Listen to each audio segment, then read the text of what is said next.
Olá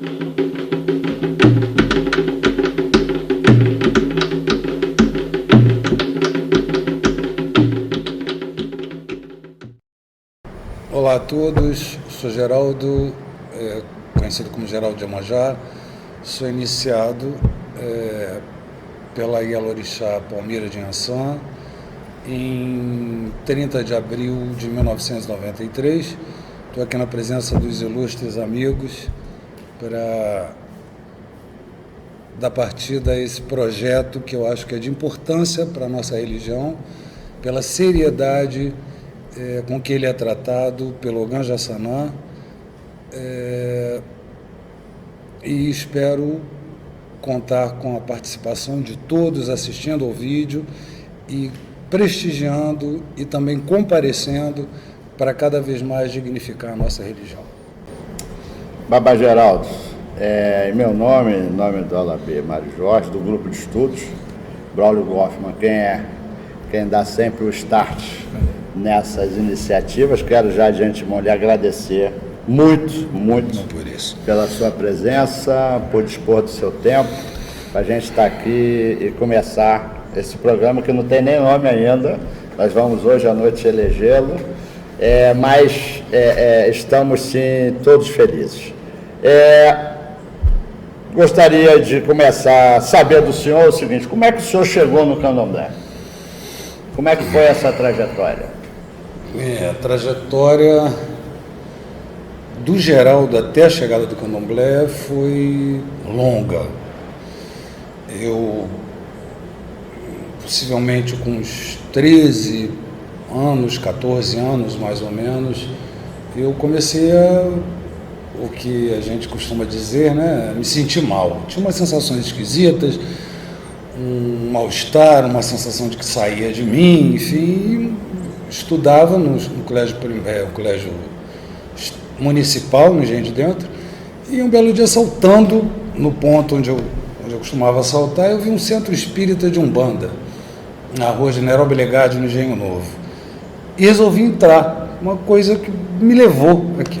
Eu achei aquilo fantástico, achei aquilo muito interessante, e saí de lá mais tonto do que o habitual, mas com uma sensação boa, né?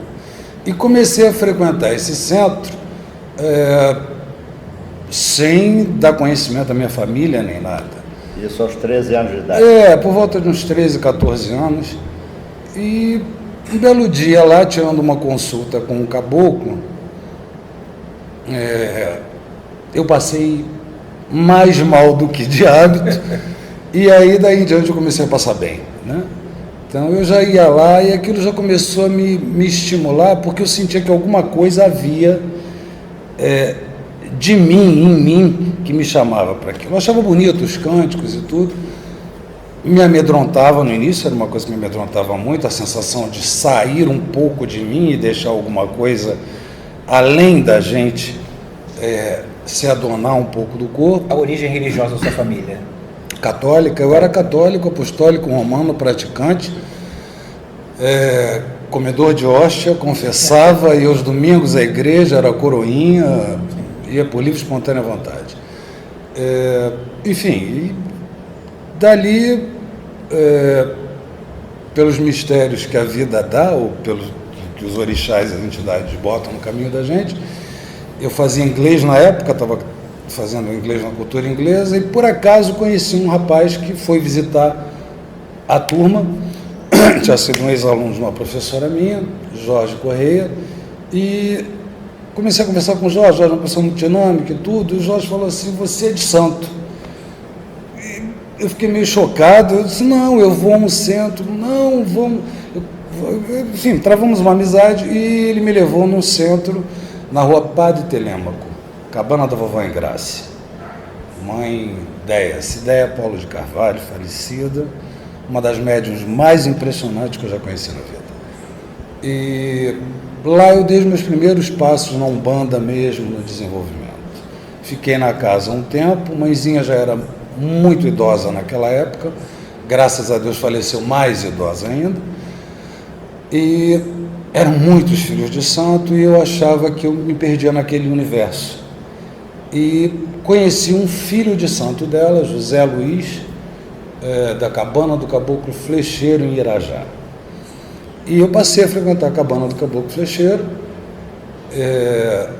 sempre com essa preocupação de pertencer a uma... que eu acho muito curioso na minha trajetória, que eu sempre tive essa noção de pertencer a alguma raiz, alguma coisa que viesse de algo, e não que fosse surgido do nada, né? Geração espontânea. Geração espontânea. E lá na Cabana do Caboclo Flecheiro, eu fiz a minha camarinha de Umbanda em 16 de agosto de 1980. Em 81, eu ouvindo, por acaso, no rádio, um programa do Ogan José Beniste, a rádio eu não me lembro, acho que era Mauá Solimões, uma coisa dessa. Eu escutei uma senhora muito falante, conversando a respeito de uns temas até então misteriosos para mim, mas com uma simplicidade, de uma forma muito, muito fora desse contexto de mistério, né? Que as pessoas costumam colocar sobre o candomblé. Falando de uma forma muito prática, muito ampla, muito aberta, sem externar fundamentos, segredos, etc. e tal, mas deixando aquilo de uma forma muito simples. O nome dela era Dona Palmira Navarro. E, ao final do programa, o Beniste falou: Dona Palmira, Palmira de Ançã, atende Mesquita, na Rua Marte, etc, etc. Passou o telefone. E eu liguei para lá para marcar um jogo de búzio. Marquei um jogo de búzio com ela, fui, fiquei assustado com o ambiente candomblé, né? Tendo visto de Umbanda, um choque, imagina. A asepsia da Umbanda, aquela, né, o jalequinho branco, aquela coisa, né? E o candomblé é aquela coisa dinâmica que a gente não tem tempo para cuidar muito, talvez até do aspecto, né? A gente está na cozinha ao mesmo tempo. Não dá nem de lavar roupa. Exatamente. Fiquei muito fascinado com o jogo dela. Na época eu estudava letras e ela virou-se para mim e disse: você faz o quê? Eu disse: eu estudo letras. Ela falou: você vai ser professor? Aí eu disse: pretendo. Ela falou: não, você vai largar isso, você vai estudar direito, você vai ser advogado, porque a Irá está falando aqui no seu jogo. E eu achei aquilo de um convencimento que tornava desnecessária qualquer outra coisa. Comecei a frequentar a casa dela como cliente, não cheguei a fazer boys, nada. Frequentando como assistente às festas, ela sempre me tratando com muita deferência, como tratar todos. E dali para diante eu fui caminhando, sempre orientado por ela, jogo de búzio, qualquer decisão que eu ia tomar na vida, eu ia. E paralelamente, talvez, se ela um dia vier assistir isso, ela vai ficar surpresa em ouvir isso, eu comecei a procurar outras pessoas de renome, dito renome, para jogar. Eu joguei, tive a oportunidade de jogar. Só um parênteses. Pois não. Essa questão, essa curiosidade, hoje o senhor falando com o Babalorixá, claro, mas antes, essa curiosidade que as pessoas têm sobre o jogo, a pessoa quer realmente saber, achar que tem um mistério gigante escondido no jogo de búzio. Como é que o senhor percebe essa questão, dessa vontade de querer jogar? Querer jogar para quê? Para saber exatamente o quê? O quê, né? As pessoas procuram qualquer tipo de oráculo não para saberem o presente, o passado ou o futuro. As pessoas procuram o oráculo porque elas querem ouvir do oráculo aquilo que elas querem ouvir. Sim. E nem sempre você se dispõe de um oráculo sério, você vai dizer para elas aquilo que elas vão ouvir, o que elas querem ouvir, aquilo que elas têm intenção de ouvir, né?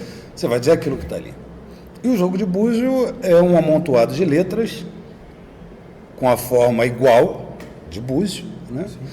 Na qual você, quando joga, você que tem que ver a palavra e traduzir para a pessoa o significado. Sim. O jogo de búzio é quase que uma matemática pura, né? E uma abstração muito grande. Aí então o senhor jogou com Mãe Palmeira, começou a procurar outras pessoas, para saber o quê? Para saber, porque aquela senhorazinha de Mesquita disse para mim assim: você não morre sem ser feito. E eu achei isso audacioso. Aí eu disse: vou jogar com alguém que conhece mais do que é mais recomendado. Bati na porta de falecido professor Genor. Joguei várias vezes com ele. professor Janot foi um que disse para mim, você não faça santo porque a sua cabeça é muito caprichosa, é muito complicada e você não tem estômago para ser de candomblé. Acertou. Certo.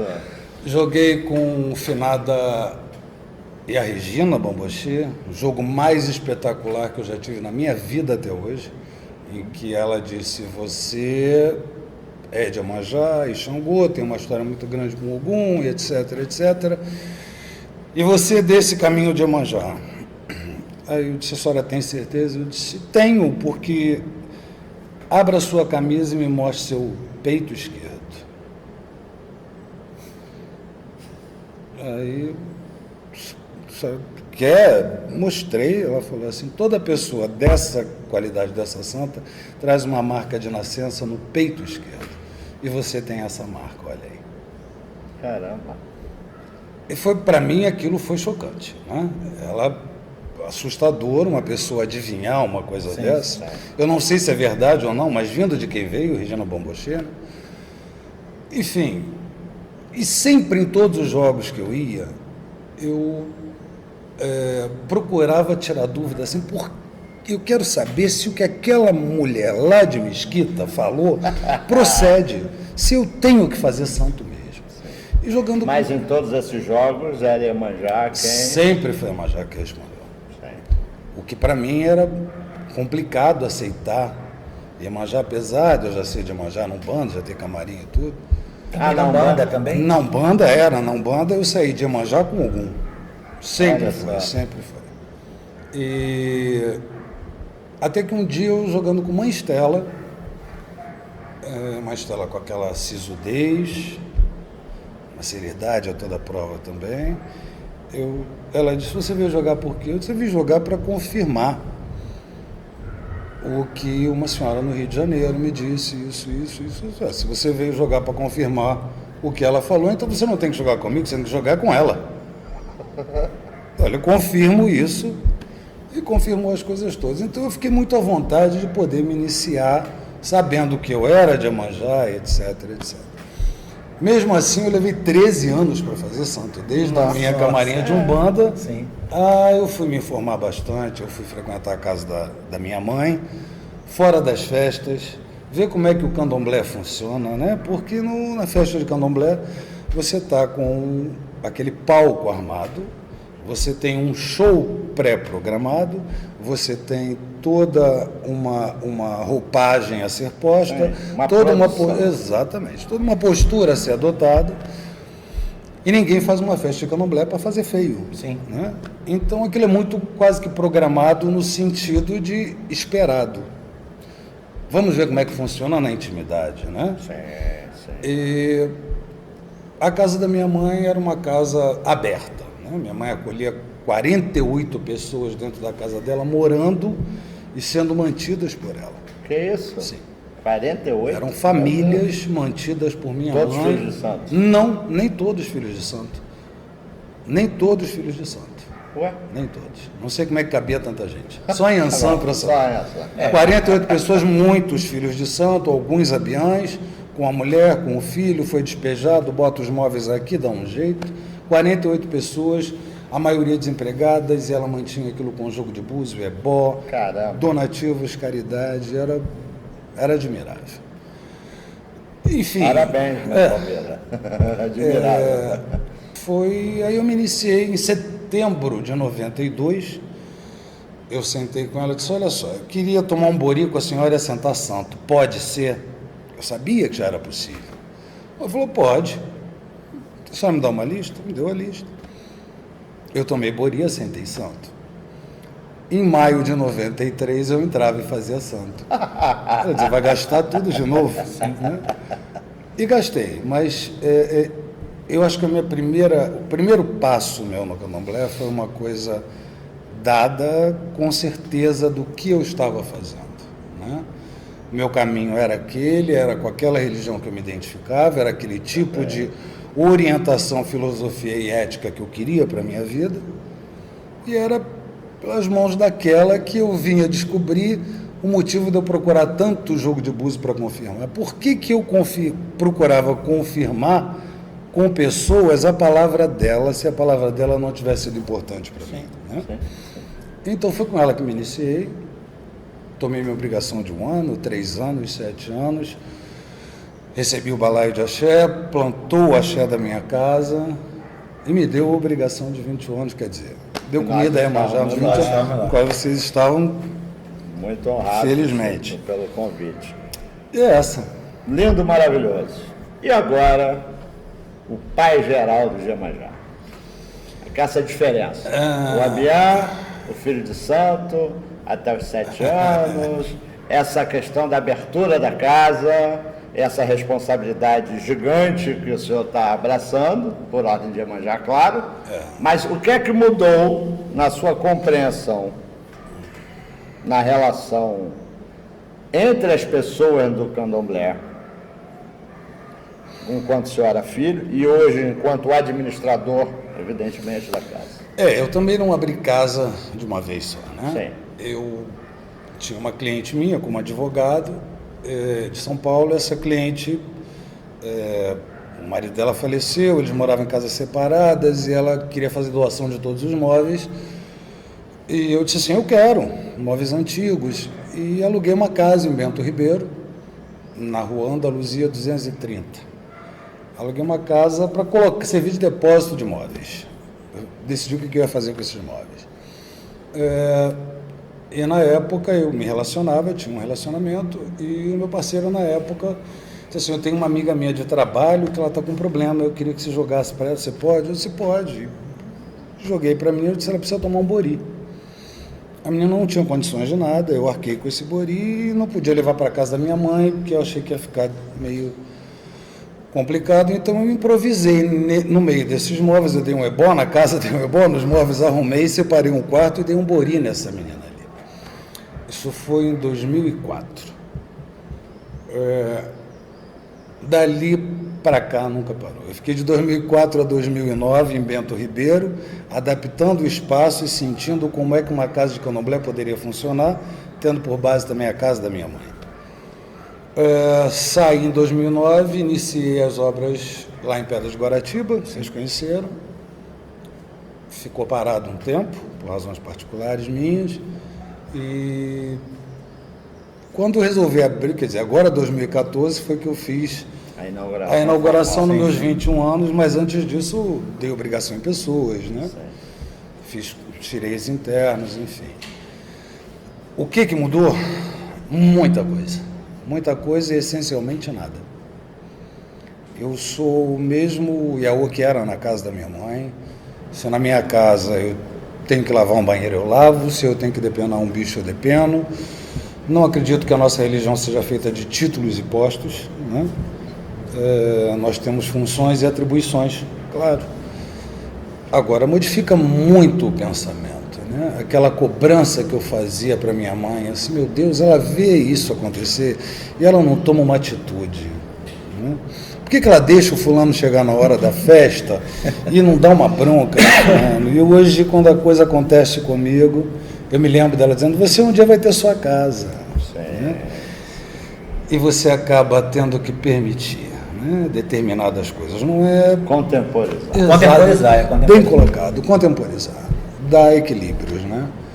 Não... Essencialmente a mesma coisa, a vontade que eu tenho é fechar a porta, correr para o colo dela, vou ter sempre essa vontade, né? Mas ela, material, Dona Palmira, está lá, minha mãe, e minha mãe Ansan está sempre comigo, né? É a santa dela. Assim seja. E... Assim seja. Então, quando eu não posso correr para o colo dela, eu corro para o colo de Ansan. Bom, e eu queria abordar com o senhor também uma discussão que eu venho travando há algum tempo, e que não sei por que razão isso ainda é uma questão de tabu, e eu tenho batido muito nessa tecla, que é a questão dos custos de uma casa de santos. É claro que a gente faz tudo isso por amor ao orixá, ao vodum, ao inquice, é claro que a gente tem a nossa espiritualidade satisfeita nessa história, mas é questão prática da casa de santos. O pagar a luz, a água, o imposto, a manutenção, ajuda quem precisa, porque sim, a gente ajuda... É uma referência, né? A gente ajuda de graça, mas isso não é de graça. Sim. Né? Isso Como é que o senhor vê essa questão? Cobra, não cobra? Isso é um absurdo, não é um absurdo? Como é que é essa questão? Como o senhor hoje, por isso que eu lhe perguntei antes a diferença, como administrador também da Casa de Santos, como é que o senhor observa essa questão da relação com o dinheiro? Bom, Porque eu explico por que eu estou falando. Há uns meses atrás eu fiz uma enquete lá no Facebook, perguntando quanto custa hoje montar uma Casa de Santos. muita coisa. Emocionalmente, porque Nós chegamos a um valor. o amor ao santo, não é isso. levantar uma casa de santo do chão. Sim. Bom, vocês viram lá em Sim. Pedra, né? São três lotes, aproximadamente 3 mil metros quadrados. A construção não é pequena. Não tem como.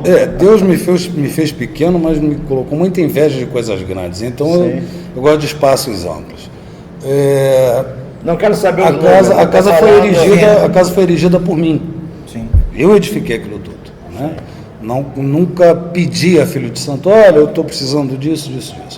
Quando eles se dispõem a fazer, eles fazem, eu não tolho essa liberdade. Agora, os filhos de Oxalá se reuniram, basicamente o de Oxalufã, e levantou o quarto de Oxalá. Ele disse, meu pai, eu vou até onde eu posso. Construiu o quarto de Oxalá, eu vou entrar com as telhas, vou entrar com as portas, o piso, enfim. Mas é muito dinheiro envolvido, né? É muito dinheiro envolvido. Eu tenho por hábito, graças a Deus, eu falo isso com um profundo orgulho, o Orixá me deu um emprego, né? Eu vim ao mundo eu escolhi uma boa cabeça, digamos assim, o Orixá me deu o caminho e a minha boa cabeça seguiu o caminho que o Orixá deu. Então fica perfeito. Eu tenho um emprego que me permite me manter e sustentar a minha casa de Candomblé. Então eu não cobro o chão da casa, né? Não tenho por hábito cobrar chão. Eu tenho filhos e me considero extremamente feliz e agraciado por isso, porque eu tenho filhos que estão presentes e são presentes, né? Eu não preciso pedir a eles, olha, vamos fazer uma inteira para o almoço. Não. As coisas se repetem, as coisas... o material às vezes é duplicado, um chega com a mesma coisa. Flui naturalmente, né? Flui naturalmente. Eu não preciso estar dizendo, olha, eu estou precisando. Não, a colaboração deles é dentro do que eles podem, mas é muito espontânea e você sente que é uma coisa valiosa para eles e para a gente, né? Aquilo faz crescer a coletividade. Então, o dinheiro de um prato de obi, de alguma coisa, de um prato de bori que se coloca, eu tiro, boto debaixo da saia de Iemanjá, da saia de Xangô, deixo lá. Temos que fazer um almoço, tem que comprar um material, tem que comprar um cimento, eu tiro dali o dinheiro que tem o que não tem, eu complemento, né? A maioria deles hoje insiste comigo, meu pai, gente, vamos dividir o custo do almoço, vamos dividir isso, vamos dividir aquilo. Há essa união familiar. Sim. Então eu me sinto muito agraciado por isso. Mas eu adotei uma postura de alguns meses, devo confessar, para cá, do início do ano para cá, em que há dois tipos de filho de santo. Há o filho de santo que integra a família, que faz o candomblé ser uma família, que faz a sua casa ser um ambiente referencial familiar, e há o filho de santo que vem na festa da família. Ele é a família, mas ele vem às festas da família. Como aquele parente distante. Ele contribui como pode. Ele contribui como pode. Eu acho indigno eu cobrar chão de um filho de santo que eu não preciso cobrar, que está ali presente, que está sempre contribuindo de uma forma ou de outra. Se não pode contribuir materialmente, ele está contribuindo com o trabalho dele, com o esforço, né? Eu não acho, no meu ponto de vista, eu não acho isso, dentro do meu critério, muito bom de se fazer. Agora, esse outro que vem eventualmente, eu digo assim, paga uma caixa de cerveja para o churrasco, né? Olha só, eu tenho que cobrar de você o gás, porque os outros pagam espontaneamente. O gás, a luz. É quase que uma despesa de condomínio, né? Isso tudo que tem aqui para a gente comer, as pessoas que vão ficar aqui fora, vão se alimentar disso. Claro, dentro do razoável, né? Existe um critério chamado razoabilidade. O que é razoável cobrar. Claro. Então, o chão da casa eu arbitrei em, vamos dizer, 100 sacos de cimento para uma obrigação desse parente distante que vem quando pode. Sim. Eu acho justo. Porque se eu não fizer assim, eu vou estar sendo injusto com os demais. Com quem está. Entendeu? E gera um desequilíbrio, né? Exatamente. Gera um desequilíbrio. Aí é que começa aquele negócio, mas o senhor não cobra de fulano, É. não cobra, né? Então, o parente distante que vem eventualmente contribui com uma Porque- caixa de cerveja para o churrasco. Por menos que o senhor preste atenção, mas a galera lá presta atenção em tudo. Tudo. É verdade, é verdade. O senhor é alvo de todas as atenções. E a gente. Eu nunca, quando tive a oportunidade de ser pai, não fui. E agora eu acho que eu sou pai ao décuplo, né? Sim. Sim, sim. 10 vezes pai. Sim. E é uma experiência fascinante, é gratificante demais, é muito cansativo, é muito emocionante. Eu aprendo, não tenho vergonha de dizer isso, eu aprendo muito com os meus filhos. Eu vejo repetir nos meus filhos os ensinamentos que eu tive da minha mãe, e eu acho isso valioso. Sim, valeu. É uma coisa que me emociona falar isso. Eu renovei a minha fé no orixá através dos meus filhos. Olha só. Vou bater a palma para isso, porque Essa é a verdade. foi bonito. Se não fosse meus filhos de santo, especialmente alguns, não vou citar nomes, que é para não, mas todos eles sabem quais foram, porque as circunstâncias pelas quais eles vieram para receber minha orientação, esses aí foram essenciais, os que estão lá comigo, os filhos da sereia, como o senhor falou, Os prediletos. Prediletos da sereia. esses são essenciais, porque neles eu renovei minha fé. Chegou um momento em que a gente não perde a fé no orixá, mas perde a fé no candomblé, né? E isso é uma coisa meio que paradoxal, mas é verdade. A gente começa a desacreditar do candomblé Sim. como instituição, como religião, Sim, e se sim. tranca, né? E esses filhos foram muito importantes para renovar minha fé e foram eles que me deram gás para eu acabar a construção da casa, para eu tocar adiante. Eles, para mim, foram exemplos que não saíram de mim. Legal. Eles não fui eu que fui colocado no caminho deles. Eles é que foram colocados no meu caminho, tenho certeza disso. Mas Iemanjá é mãe. Muito. Nós estivemos lá nesse dia maravilhoso, foi muito emocionante e vimos a sua emoção, né? Emociona-se fácil, mas com muito sentimento, né? Muito Eu não sentimento. me emociono mais com a frequência que me emocionava. Sim, sim. Mas Não é verdade, não é verdade. Você emociona. Mas sim. me emociona, sim. Mas, agora analisando, depois de passar desse tempo, o que foi ter naquele dia a Yaluxá que ele iniciou Nossa, no momento da abertura nossa, da sua nossa, casa? O que nossa, foi nossa, esse sentimento? Nossa, incomparável. Foi uma coisa que eu não sei como foi meu parto, mas deve ter sido emocionante também. Ao menos para minha mãe foi. Ter minha mãe ali, aquela circunstância foi muito bonita, porque minha mãe teve um problema de saúde sério, quando eu tinha 3 anos mais ou menos de santo, enfim. E eu tinha muito medo de não completar as minhas obrigações com a minha mãe. E eu falei com ela, mas mãe, isso assim, assim, assado. Ela percebeu que eu tinha esse receio. Eu falei para ela, garoto, eu vou dar os 21 anos de Iemanjá. Vou morrer agora não, ainda vou fazer os 21 anos de Iemanjá. Isso ficou na minha cabeça, né? Eu tomei os 7 anos e longe de ter aquilo, bom, agora eu acabei, está tudo certo, né? Eu, direto ou indiretamente, sempre fiquei ao lado dela, mesmo que distante, ao lado dela, procurando acompanhar, vendo como é que ela está, se ela precisava de alguma coisa. Graças a Deus ela hoje super bem encaminhada.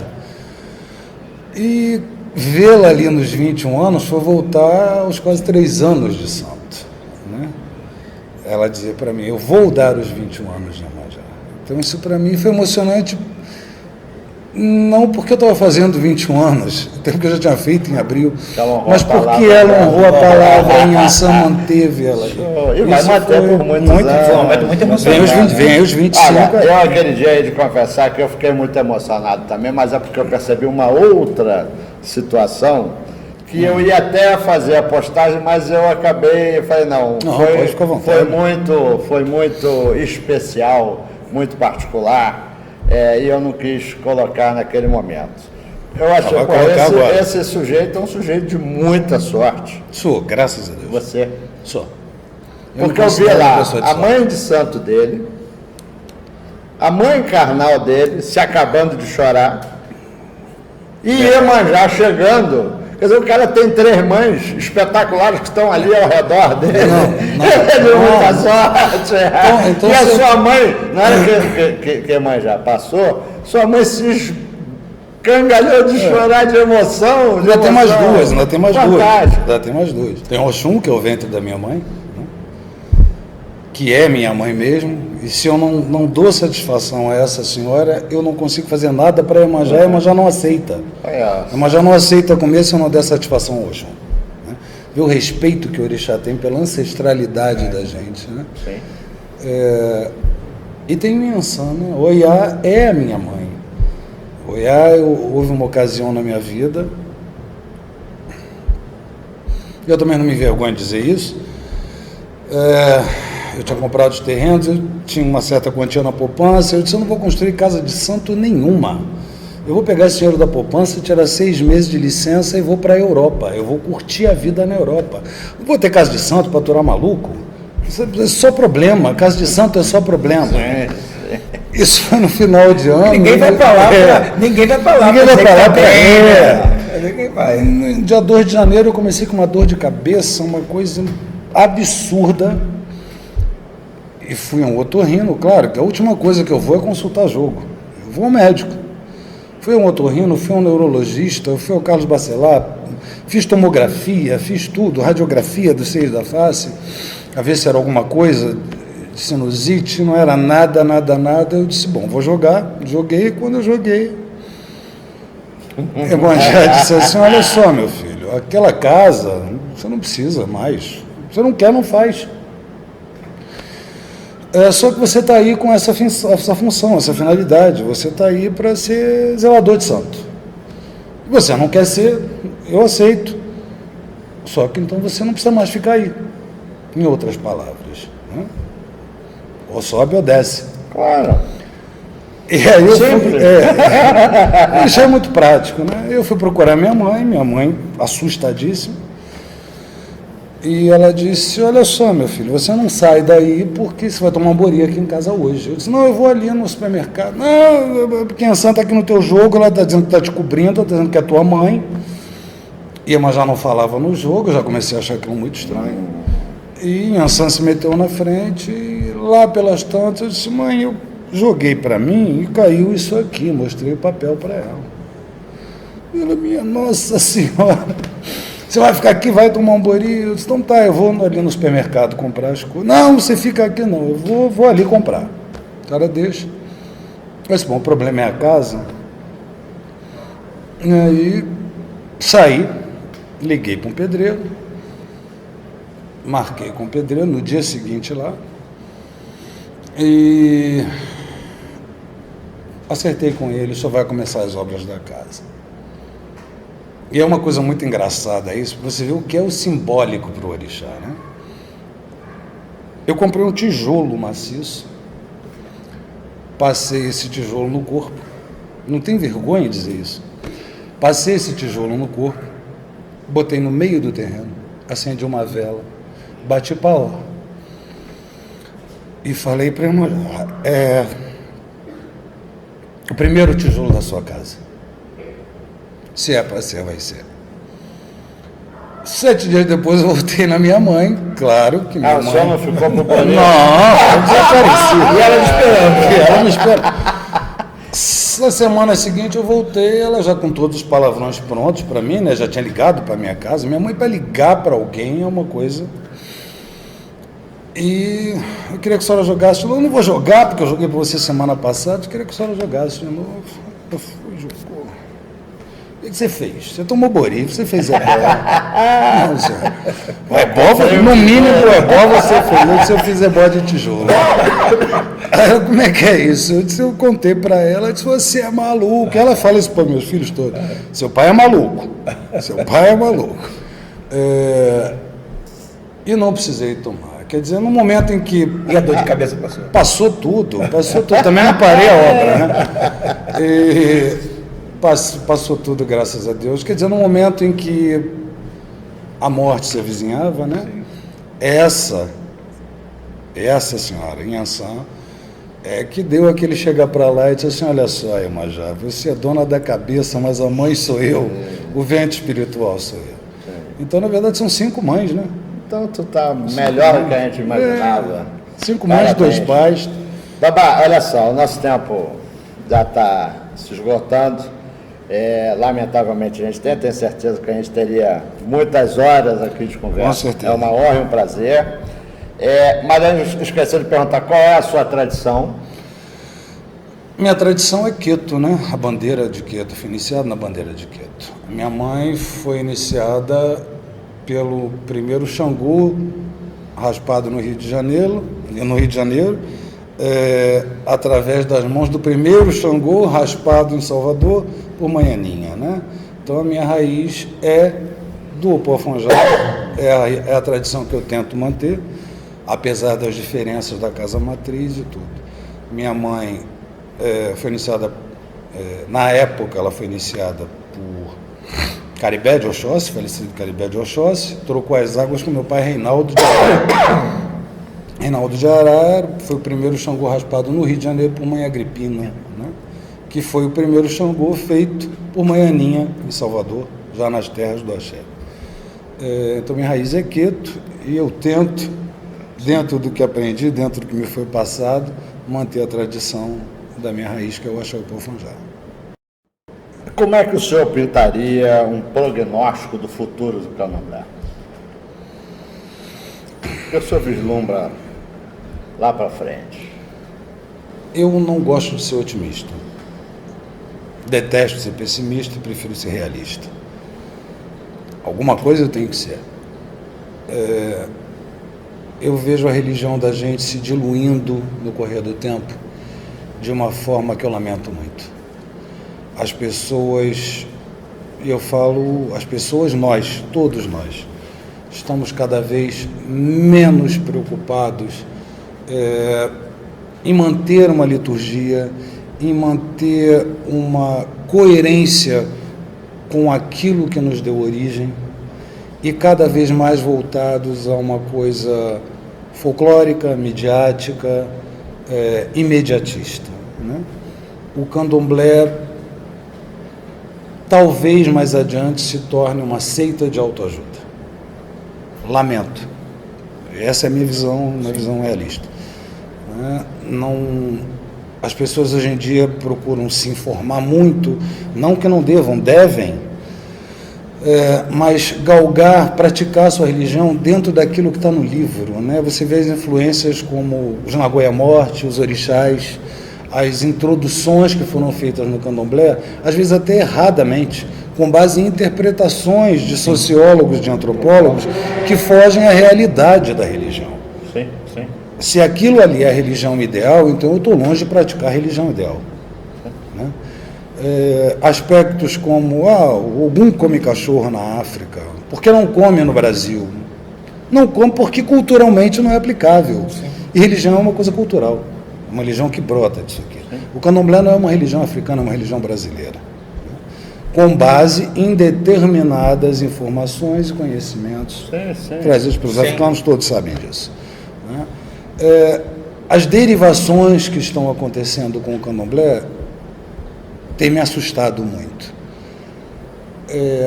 Eu começo a perceber umas certas semelhanças com os neopentecostais, sabe? Intolerâncias entre os membros do candomblé, entre as raízes, aquela questão do querer estar à frente, aparecer, primeiro ser mais midiático, ter mais devotos, mais adeptos, a pouca fé e a busca de soluções imediatas para problemas que a gente se defronta no dia a dia, né? Eu vejo o candomblé perdendo a sua filosofia, perdendo a sua essência, deixando de cultivar e cultuar a sua ética, né? E só tenho a lamentar por isso, porque é uma religião que não precisou ter nada escrito, né? O Olô não escreveu o candomblé não em páginas da Bíblia, ele escreveu em folhas, ele escreveu no solo, ele escreveu na natureza. Né? O candomblé não tem segredo, o candomblé não tem mistério, o candomblé tem sabedoria. E é necessário que nós tenhamos essa sabedoria para decodificar tudo isso que está aí, que é a base da nossa religião. Seja bandeira Jeje, Queto, Angola, enfim. O que não dá é para se estabelecer uma rivalidade, senão nós vamos ser os novos neo-africanistas. Eu agora vejo surgir religiões, seitas, variantes africanas, né? Daí eu pergunto, essas novas vertentes africanistas da religião, como é que eles cultuam o orixá, se dizendo tão tradicionais e tão tradicionalistas, oferecendo milho para Oxóssi, canjica para Oxalá? Se na África não havia canjica, se na África não havia milho. Sim.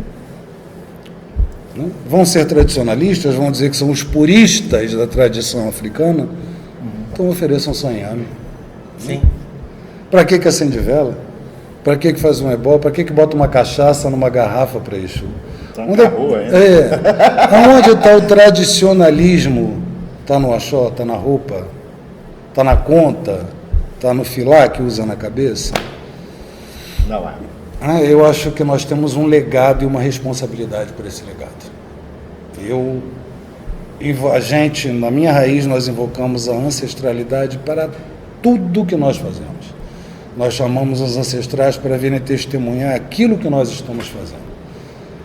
A louvação que se faz, Yaobabi, Yago, Yaobadei, Yago, Yaiuitonã, Yago, Babai, Iradeue, Yago, a todos os Essá, a todos os Abá do Axé, momento de arriar, de partir um obi, eu estou invocando os meus ancestrais para que eles venham e dignifiquem aquele trabalho que eu estou fazendo, para que eles sejam fiscais do que eu estou fazendo, se o que eu estou fazendo é certo, é correto, se foi aquilo que eles passaram como tradição.